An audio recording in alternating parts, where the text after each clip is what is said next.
Ceramah Rizik Syihab di Banten, atau lebih tepatnya provokasi Kang Rizik di Banten, langsung ditanggapi secara serius oleh Kiai Haji Ali Badri. Tah tanggapannya kapan ini, yang jelas secara tidak langsung Kiai Haji Badri sudah membantah statement-statement atau provokasi-provokasi Kang Rizik di Banten.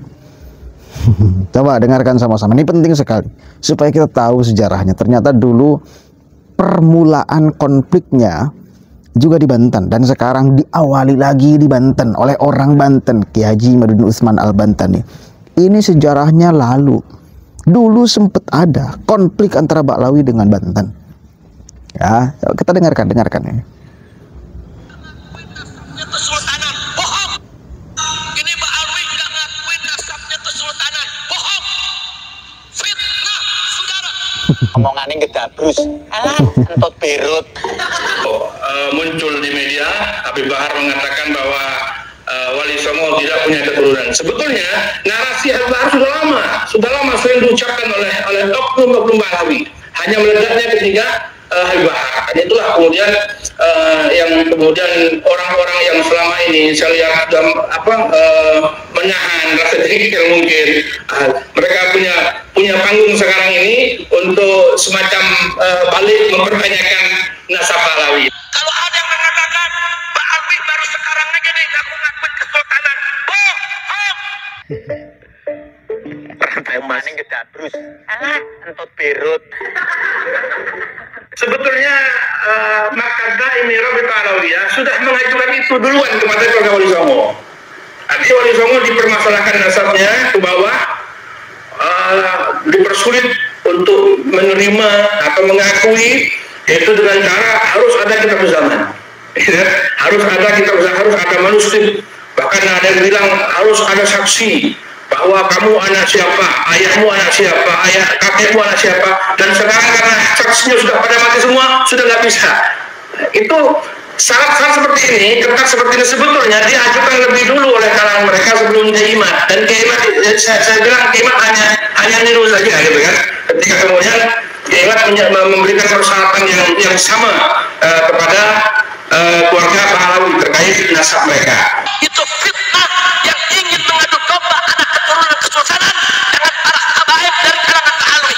Ngomong mintra-mincri saenake udri dhewe. Para ulama, para kiai, ahli tasawuf, ahli tarekat sudah mempersiapkan untuk melawan Belanda. Namun kemudian Habib Utsman bin Yahya mengeluarkan fatwa bahwa mereka itu adalah pemberontak. Artinya beliau mengharamkan, melarang upaya para kiai Banten untuk melawan Belanda. Dan ini yang diingat oleh orang-orang Banten dari Ba'alawi. Robito tidak pernah usil dengan nasab kesultanan, dan kesultanan juga tidak pernah usil dengan nasab Robito. Ya Allah. Ya Allah. Ba'alawi punya konflik dengan pribumi, ya, dengan pribumi waktu itu, seperti yang tadi Pak Yusuf katakan, yaitu berawal dari abad 18, ya, 18, di mana ada salah satu keluarga Ba'alawi, yaitu keluarga Ba'bud, dan masuk ke keraton Banten, sehingga kemudian ada perempuan dari keluarga Ba'bud ini menikah dengan sultan, menjadi ratu, di mana kemudian ratu ini mengkudeta sultan. Dan tentu saja keluarga ini tidak mungkin dengan sendirinya bisa masuk ke kesultanan, apalagi dengan sendirinya kemudian menghimpun kekuatan untuk mengkudeta. Dan saya yakin ini adalah bagian dari skenario dari Belanda. Artinya Belanda memanfaatkan keluarga ini untuk kemudian mengkudeta Sultan Banten. Dan itulah yang tercatat dan diceritakan turun-temurun hingga sekarang.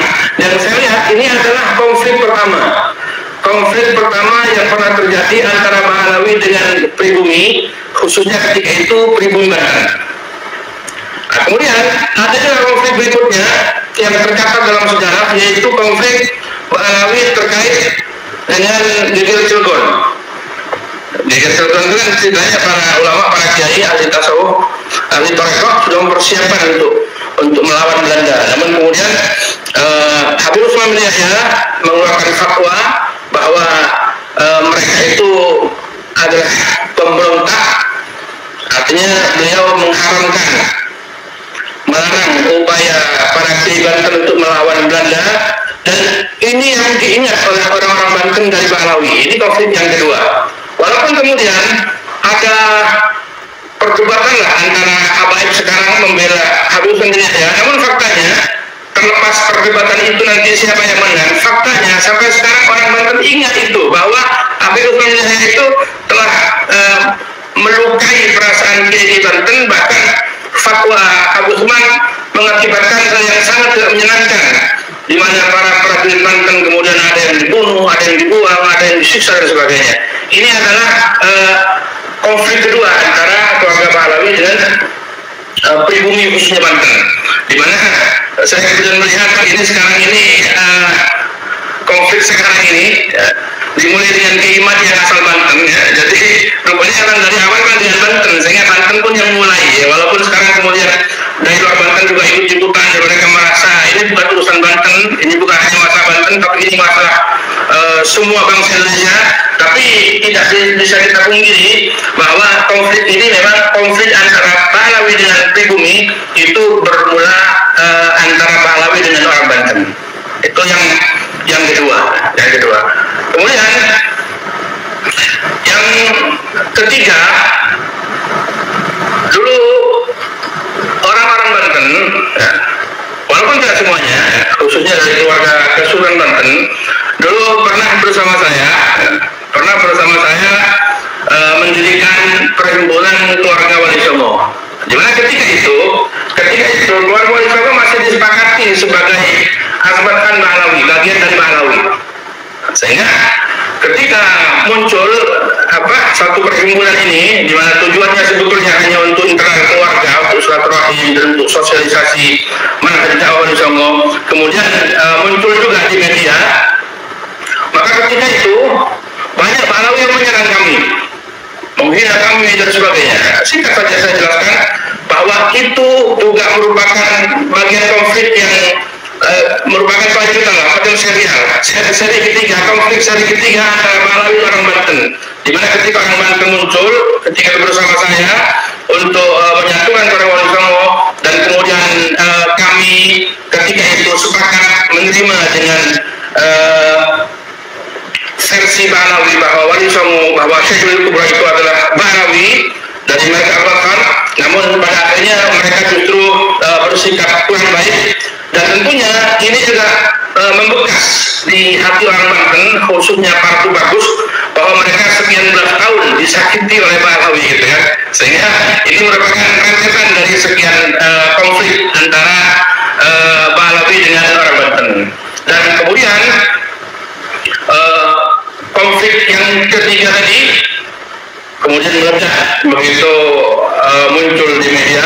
Habib Bahar mengatakan bahwa Wali Songo tidak punya keturunan. Sebetulnya narasi Habib Bahar sudah lama sering diucapkan oleh oknum-oknum Pahlawi, hanya meledaknya ketika Habib Bahar. Dan itulah kemudian yang kemudian orang-orang yang selama ini saya lihat menahan yang mungkin mereka punya panggung sekarang ini untuk semacam balik mempertanyakan nasab Pahlawi. Dan sebetulnya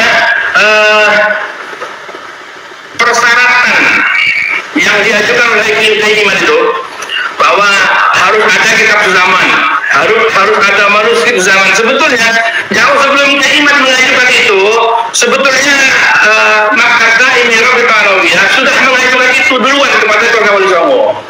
Artinya Wali Songo dipermasalahkan nasabnya ke bawah, dipersulit untuk menerima atau mengakui, yaitu dengan cara harus ada kitab zaman. Harus ada kitab zaman, harus ada manuskrip. Bahkan ada yang bilang harus ada saksi bahwa kamu anak siapa, ayahmu anak siapa, kakekmu anak siapa. Dan sekarang karena saksinya sudah pada mati semua, sudah nggak bisa. Itu syarat-syarat seperti ini, ketat seperti ini sebetulnya diajukan lebih dulu oleh kalangan mereka sebelum Kiai Iman. Dan Kiai Iman, saya bilang Kiai Iman hanya ninu saja, gitu kan. memberikan persyaratan yang sama kepada keluarga Pahlawi terkait nasab mereka. Jadi saya rasa konflik ini serial apabila dikaitkan dengan orang Banten, bahwa sejak lama memang orang-orang Banten menyimpan rasa nyaman dengan Pahlawi sejak kudeta Sultan Banten oleh keluarga Pak Bujito. Oh, seperti itu toh. Beliau adalah Kiai Haji Ali Badri, bagian dari keluarga Wali Songo pula. Kita sebetulnya yang di luar, bukan dari Wali Songo, bukan dari Pahlawi, hanya ingin secara logika kita ada kebenaran terkait polemik nasab ini. Kan itu memang benar, siapapun aja orang yang mengaku sebagai siapa, sebagai keturunan siapa, itu harus dibuktikan. Apalagi keturunan suci baginda Nabi, harus diverifikasi dengan sangat ketat dong. Pahlawi mengajukan persyaratan itu untuk memverifikasi keluarga Wali Songo. Keluarga Wali Songo juga sama mengajukan persyaratan itu untuk memverifikasi benar atau tidak Pahlawi ini nyambung secara nasab kepada Rasulullah.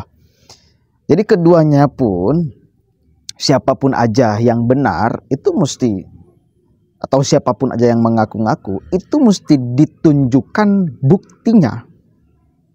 Ya, kita tidak berpihak kepada siapapun, kita hanya berpegang kepada kebenaran. Dan argumen-argumen Kiai Imad itu memang rasional, disandarkan pada manuskrip, disandarkan pada ahli filologi, disandarkan pada ahli DNA, ahli genetik.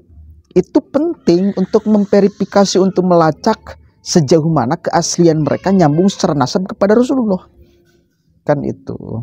Jadi keduanya pun, keturunan Wali Songo atau keturunan Habib dari Pahlawi, itu harus menunjukkan buktinya. Sebagai memang nasabnya nyambung kepada Rasulullah. Karena salah sendiri ngaku-ngaku. Coba kalau nggak ngaku-ngaku, nggak ada akan tuntutan dari masyarakat untuk mana buktinya. Karena ngaku-ngaku maka ada tuntutan dari masyarakat, mana buktinya. Kan itu. Satu kali lagi, karena argumentasi Kiai Imad adalah rasional, kita terima. Kalau nggak rasional kita nggak terima. Karena rasional ya kita terima. Mana kitab sejaman, mana manuskrip, coba berani nggak tes DNA, itu kan rasional argumennya. Islah, mudah-mudahan ada manfaatnya. Terlepas dari ini kepentingan konflik, tetapi kita tetap berpegang terhadap kebenaran. Assalamualaikum warahmatullahi wabarakatuh.